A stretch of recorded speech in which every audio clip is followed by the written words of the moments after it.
తెలంగాణ ఉన్నత విద్యా మండలి డిగ్రీ విద్యా విధానంలో కీలక మార్పులు తీసుకొచ్చింది. ముఖ్యంగా థర్డ్ ఇయర్లో లాంగ్వేజెస్కు స్వస్తి చెప్పేందుకు సిద్ధమైంది. థర్డ్ ఇయర్లో కేవలం కోర్ సబ్జెక్టులకే పరిమితం చేయనుంది. ఇందుకోసం డిగ్రీ 3వ సంవత్సరంలో లాంగ్వేజెస్ను పూర్తిగా తొలగించింది. దీంతో ఇకపై డిగ్రీ ఫస్ట్, సెకండ్ ఇయర్లోనే లాంగ్వేజ్ సబ్జెక్టులు చదవాల్సి ఉంటుందని స్పష్టం చేసింది. ఇప్పటికే ఈ విషయంపై ఉన్నత విద్యా మండలి నిర్ణయం తీసుకుంది కూడా.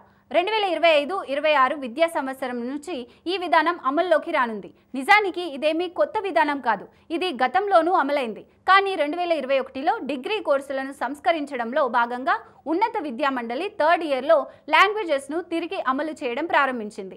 అయితే ఈ విధానం ప్రారంభించి 4 ఏళ్లు దాటకుండానే ఈ నిర్ణయంపై ఉన్నత విద్యా మండలి యూటర్న్ తీసుకుంది. అయితే అప్పుడు నిర్ణయం తీసుకున్న వారిలో ఒక్కరు కూడా ప్రస్తుతం ఉన్నత విద్యా మండలిలో లేరనే విషయం మాత్రం స్పష్టమవుతుంది. లాంగ్వేజెస్కు బదులు డిగ్రీ థర్డ్ ఇయర్లో ప్రాజెక్ట్ వర్క్ను ఉన్నత విద్యా మండలి తప్పనిసరి చేసింది. ప్రాక్టికల్స్కు బదులుగా ప్రాజెక్ట్ను అంతర్భాగం చేయాలని నిర్ణయం తీసుకుంది.